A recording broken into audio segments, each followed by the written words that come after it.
Sinepju graudiņš, vārds katrai dienai. Paklausi norādēm. Šodienas rakstu vieta. Vai tad tam kungam ir lielāka patika pār dedzināmiem un kaujamiem upuriem nekā par paklausību tā kunga balsī? Redzi, paklausība ir labāka nekā upuris.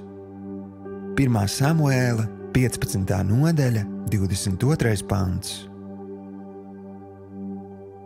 Šodienas pārdomas. Apustuļu darbu 1. nodaļā lasām par Jēzus pēdējiem norādījumiem viņa mācekļiem. Viņš zināja, ka skatoties uz notiekošo, dabiski liksies, ka viss ir beidzies. Jēzus tūlīt tiks paņemts prom debesīs, un uz zemes nekas labs mācekļus vairs negaida. To zinādams, Jēzus mācekļiem deva ļoti precīzas pavēles, piekodinot neiet prom un gaidīt uz apsolījumu piepildīšanos.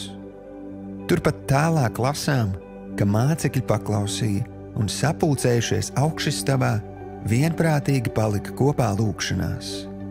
Tā pienāca vasarsvētku diena, un pēkšņi notika tas, ko Jēzus bija apsolījis. Mācekļi saņēma apsolījumu. Draugs, lai kāda būtu tava situācija, Jēzus ir gatavs dot arī tev labu risinājumu.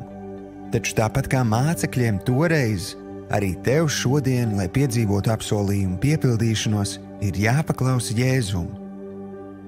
Apņemies veltīt laiku sarunai ar Dievu un prasi, lai viņš tev palīdz atrast Bībelē vārdu, kas pamato viņa svētības plānu tavā vajadzībā.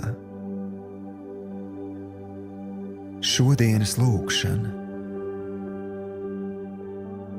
Mīļais debesu Tēvs, atzīstu, ka tikai paklausot tavai balsī un tavam rakstītajam vārdam Bībelē, es spēšu būt patiesi laimīgs.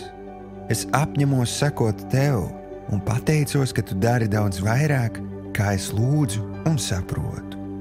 Jēzus vārdā.